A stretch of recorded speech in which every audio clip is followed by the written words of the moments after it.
you're moving from place to place. Good morning, good morning, morning, good morning. Hi viewers, welcome back, and thanks so much for staying with us here on Tobago Updates Television. As, of course, we have mentioned earlier, we are into the sporting segment every Friday. Today is, the 5th of April. And yeah, been moving very, very fast. And I'm really pleased to have Mr. Kieron Edwards on set with me this morning. My first interview into this sporting segment. Good morning to you, Mr. Edwards. Morning, and morning to your viewers as well. Fantastic. And of course, Mr. Edwards, one of the two candidates vying for the presidency of the Trinidad and Tobago Football Association. 9 days away, Mr. Edwards. How are you feeling? What's the vibe in your camp? We are confident. We are humble, but we are confident in terms of victory. I think the members have accepted our manifesto and our plans well. I think we have been given the confidence of the membership, and looking forward to the election. And before I get into your manifesto and your plans to manage the affairs of football in Trinidad and Tobago, I mean, tell the viewers about yourself. For those who know you, just remind them of who you are when it comes to football. So I'm a former national footballer, youth footballer, under 17, under 20 footballer. I would have been instrumental in terms of restarting football for Trinidad and Tobago during the pandemic. I would have been the director of the Ascension Football Tournament that would have restarted football with the Ministry of Sport and the Normalization Committee. Really revamping football in Trinidad and Tobago, bringing back the fans to football. I would have been a sponsor of many leagues. The TFA League, I would have been a sponsor of the TFA League for many years. I think it's important for the viewers to know that I've been continuing to support football. I will continue to support football no matter what happens on the 13th of April. Yeah, fantastic. I mean, you seem as a very young person. I think it's a clap for that, in that sense. And you spoke about revamping football in Trinidad and Tobago. When it comes to running an NGO and NGB, you know that sometimes you may have all the plans, all the ideas in the mind, but it's a team. And to manage Trinidad and Tobago's football coming out of normalization and all these different things, what made you think that you are the man to get football working again in Trinidad and Tobago? I would have, during the period of normalization, I would have been the person instrumental in terms of keeping the membership together. Even when there was the normalization committee placed on Trinidad and Tobago football by FIFA.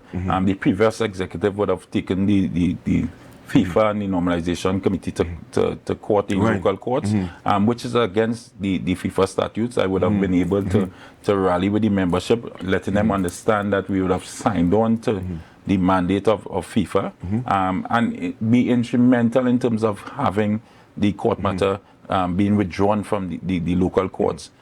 So I think in terms of my track record, in terms of getting the membership together, letting them understand their roles and function, I think I've been instrumental in that part. And in terms of continuation of that, I think not just me, but my slate, having over 200 and something years of experience in football and football administration. We have the competencies to manage Trinidad and Tobago football in the future. Yeah, fantastic. And we're going to get to your slate just now. In terms of your plans, you don't have to lay out the whole manifesto, but your immediate plans, should you be elected come next Saturday, what are your immediate plans? I'm in Tobago here. Yes. Speaking to the Tobago membership and the members. So some of our immediate plans for Tobago. So two of the major things we want to do in the first 100 days is to really implement our beach soccer portfolio in terms of ensuring that Trinidad and Tobago qualifies for a beach soccer World Cup, and two is to really have a beach soccer World Cup hosted in Trinidad and Tobago, with Tobago being the focal point of that. And then we want to ensure that we set up a satellite office in Tobago.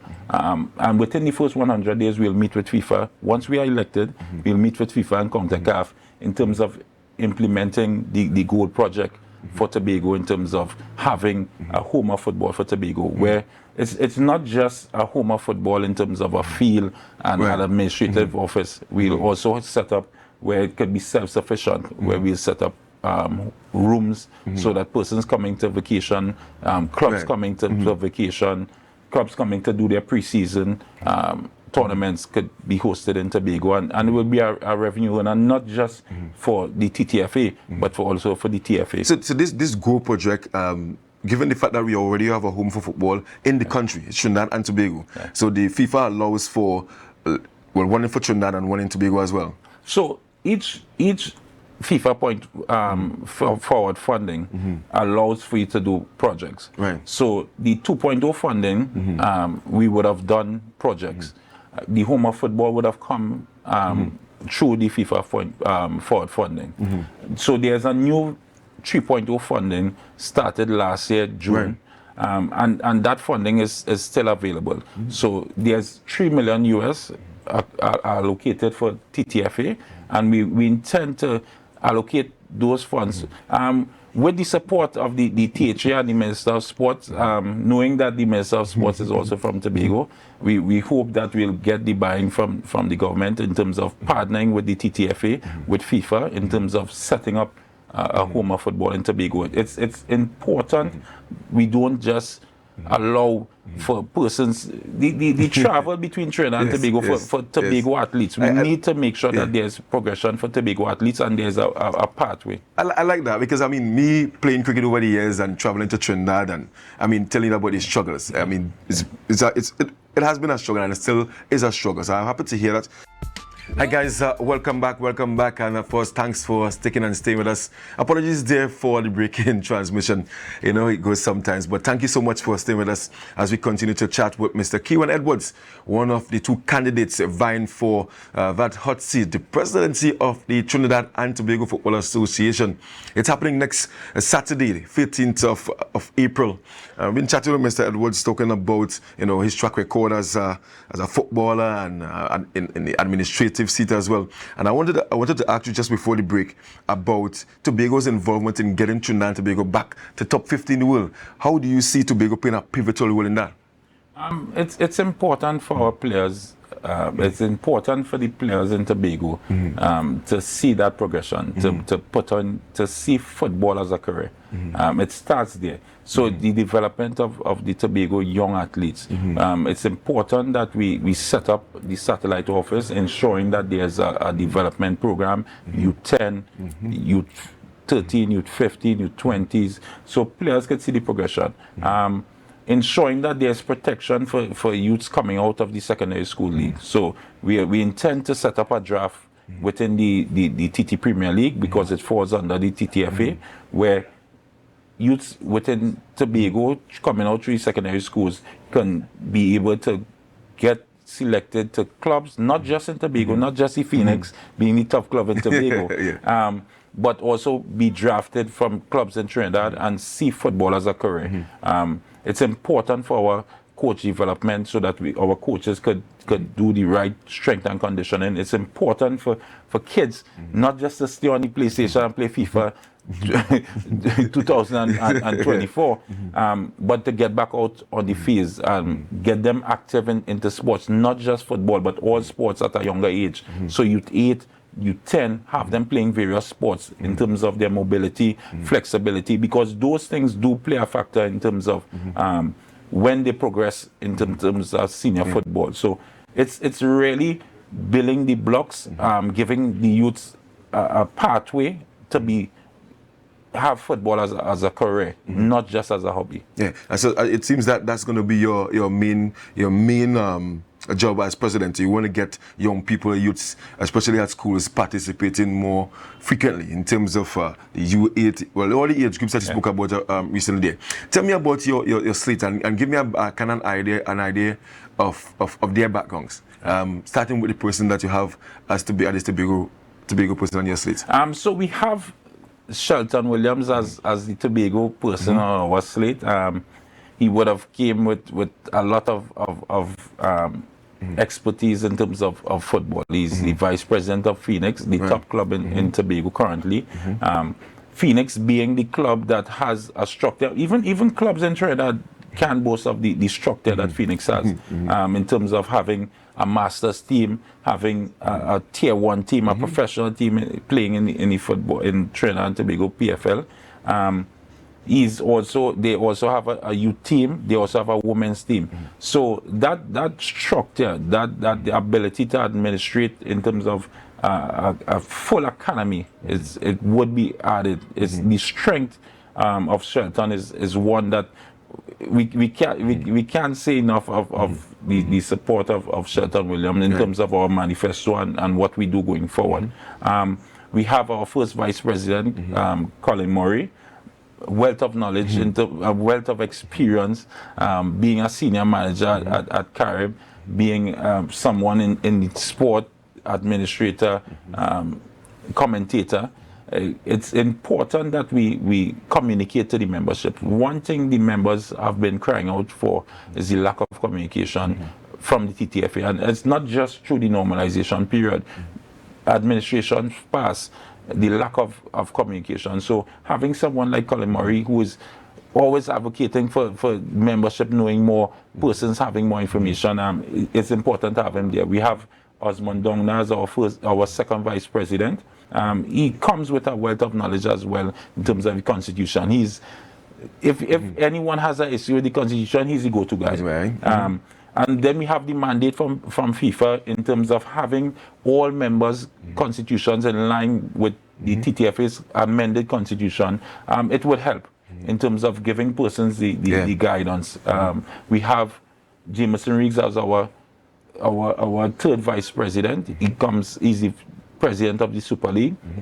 Maybe it's enough for me. So I would say the second best run league ever in Trinidad and Tobago, the Super League, Ascension being the top. So that administrative knowledge with him, he's working with BP in terms of the Miari area, grassroots area, in terms of administration. So it would help in terms of members understanding that as well. We have Andrew Bodo as an ordinary member, ASP, the chairman of police football, to help in terms of what we do when we go back to grassroots, knowing that there's a crime situation in Trinidad, not so much in Tobago, but still we're seeing the changes when we do have programs, having that knowledge, having somebody with the expertise in terms of crime fighting, assisting persons going into the communities.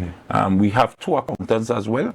We have Ryan Nunes, which is a chartered accountant, and Alicia Austin, chartered accountant as well. We would have known the normalization would have come based on our finance.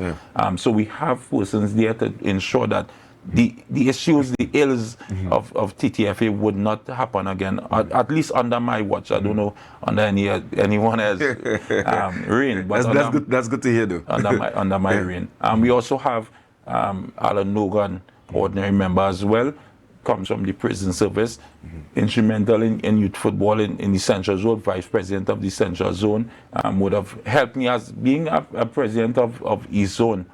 He would have helped me in terms of ensuring that we have youth football throughout all the zones. And he would have been someone I would have leaned on to ensure that youth football plays in the East Zone. So that's our team. It's a good mix. We would have worked. We have studied the composition of the slate, and I think those persons with the wealth of knowledge and expertise would serve Trinidad and Tobago well. Yeah, fantastic. I'm looking to wrap the interview this morning. Of course, I know that you have done your campaigning before in terms of all the zones and the teams and things. But just before you go, you can, make your final plea to the clubs in Tobago and to the association before you allow it to go.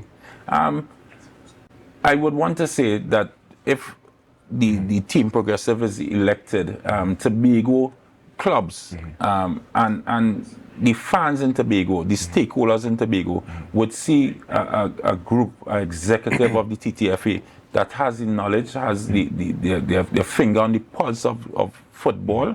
I would have been the sponsor of Tobago football through the TFA for some years.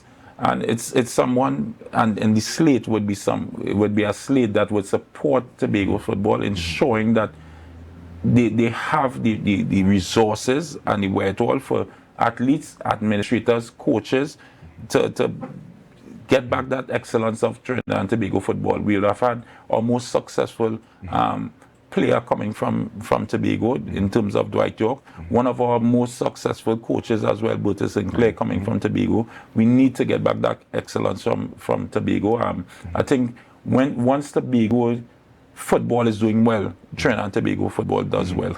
So it's important for me to ensure that excellence come back and the support is given to Tobago athletes and administrators as well. Fantastic. Well, Mr. Edwards, I want to wish you all the best come next Saturday. And as you mentioned, if it is that you aren't successful, you still will be a person on the ground running, the affairs of football, whether it's e-zone or a sponsorship in that regard. But I want to wish you all the best. All of us who are into sport, we want to see Trinidad and Tobago's football right up there. Next World Cup is going to be in CONCACAF, right in our backyard. Right. And obviously we want to see Trinidad and Tobago in that World Cup where we can go to the different stadia and support Trinidad and Tobago. Always feel free to come to Tobago here at the Tobago Updates studio and share, of course, your plans and your vision and all that you have been doing for football in Trinidad and Tobago. Yeah? All right, thanks for having me. Thank you so much. Viewers, we've been chatting there with Mr. Kieron Edwards, presidential candidate for the Trinidad and Tobago Football Association elections come next Saturday. Thank you so much for staying tuned to Tobago Updates Television. We're going to take a short break. When we get back, we're going to chat Dream 11 Bago T10 Blast with the president of the Tobago Cricket Association, Mr. Kieron John. Don't forget to share the live, share the live, share the live.